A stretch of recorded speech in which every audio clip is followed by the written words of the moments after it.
Hey there, ladies. So, welcome to Module 9. Remember, Module 9 doesn't mean week 9. Remember that you can continue doing these modules. It is because you are self-paced. Ultimately, you could be weeks ahead or maybe behind, right? So just do the modules as you do them. And again, remember to schedule your calls after every 2 modules on the even numbers, okay? So we're on module 9, but I do want to talk to you about this module. So I want to make sure that when you complete this module, you do have your calls scheduled ready for after module 10, which should be short, so we can go through this because this is all about gut health. Why your gut has the wisdom to really kind of, when you talk about gut, listen to your gut. A lot of it, because everything is in there. When it comes to our gut, that is where our immune system's at. That's where most of our nutrition is absorbed through. So if our gut isn't healthy, then probably the rest of our body isn't. You're going to notice that in your skin. You're going to notice that in the way you feel. Probably get more sick more often.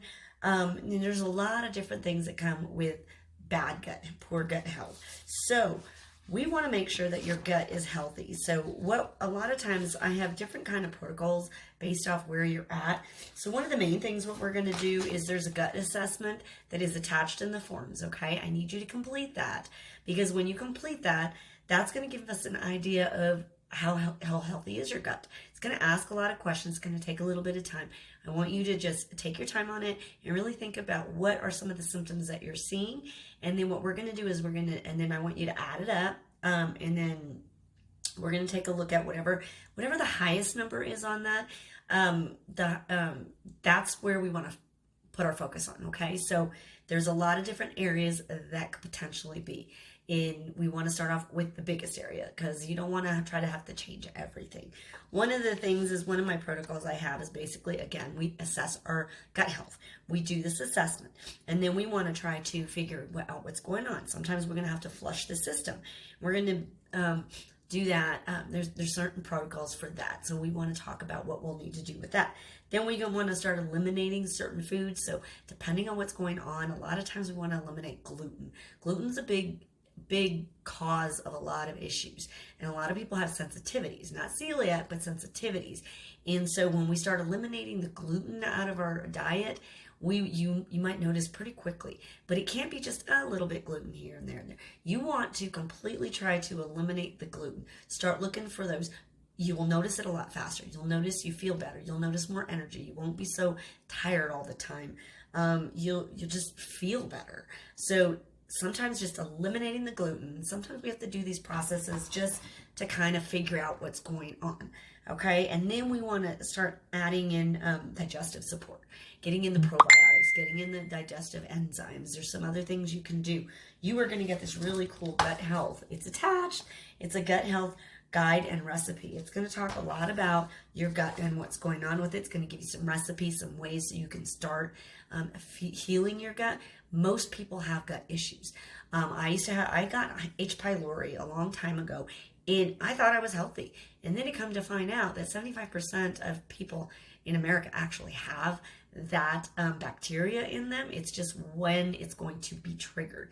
So it is basically, and it's gross when you have to actually go through the treatment because they put you on 3 to 4 antibiotics. All the food tastes gross. So what you want to do is doing these kind of things is going to help eliminate those kind of things, issues from happening. And what I noticed was I was bloated all the time. And I look, and people, so I actually diagnosed it in somebody else I knew because she kept saying, some days she just looked like she was pregnant. And then she was talking about how certain issues. And I was like, oh my gosh, go get tested. She tested positive for it. She got on the same regimen that I was on. Really did not want to take antibiotics because what does antibiotics do? Kills everything in your gut. Really, antibiotics are not good for you. And when that happens, you have to refix the lining of your gut. So I had to go through a big process of repairing my gut after I went through that process. And I really fought it for a long time of doing that. But once it was healed, then I was better. And not saying that my gut is always perfect now, because I do add in some toxins, that we do, all the time. They're always in the air, they're in our foods.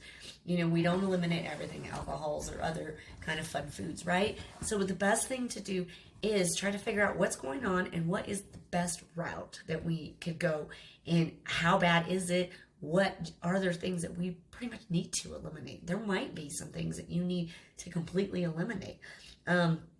So what we want to do is we want to learn what foods, we're going to put that fire out. We want to learn what foods are going to heal, going to help our gut. We want to eliminate, processed, fried, and fatty foods.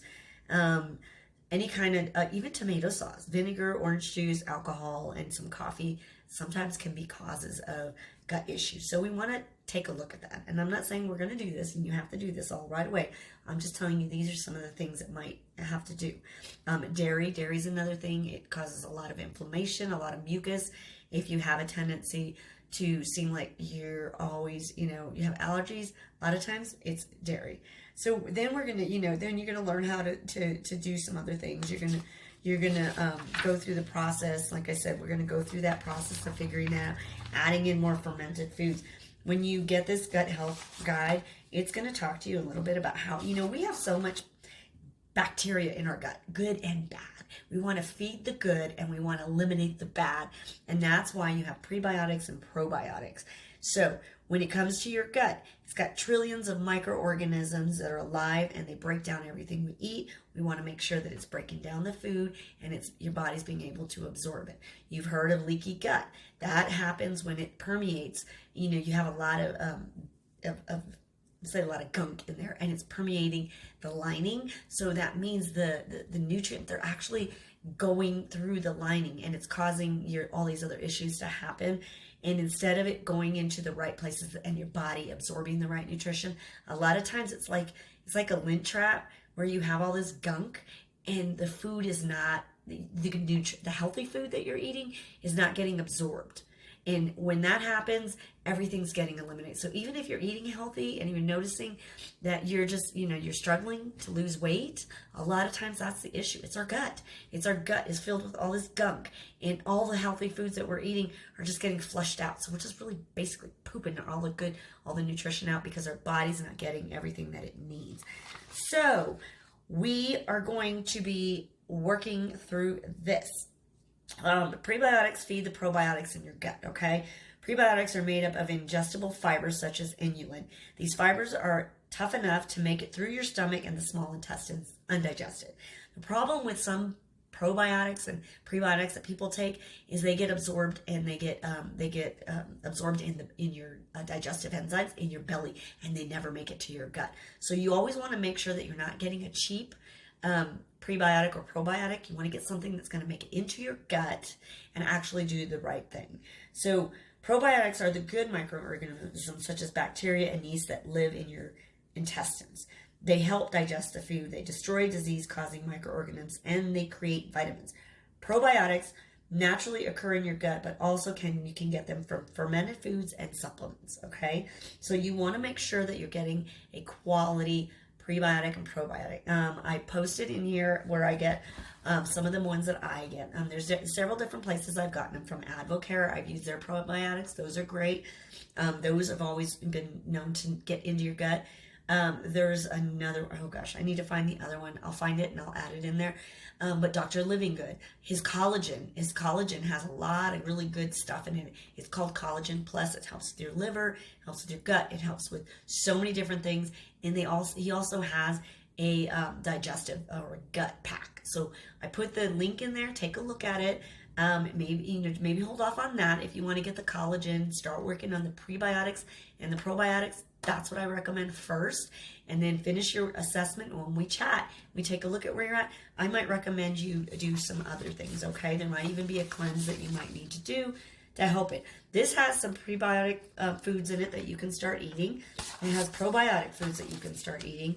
If you like kombucha is a really good drink, something that's going to have a lot of good the probiotics and prebiotics, and it helps with your gut. There's banana overnight oats, chocolate banana breakfast shake. So there's some really yummy recipes in here I want you to start working with and using to increase your fiber and your prebiotics and your probiotics. So print those out, get that gut assessment, and yeah, don't forget to schedule that call for right after your module 10, and I will see you in the next one.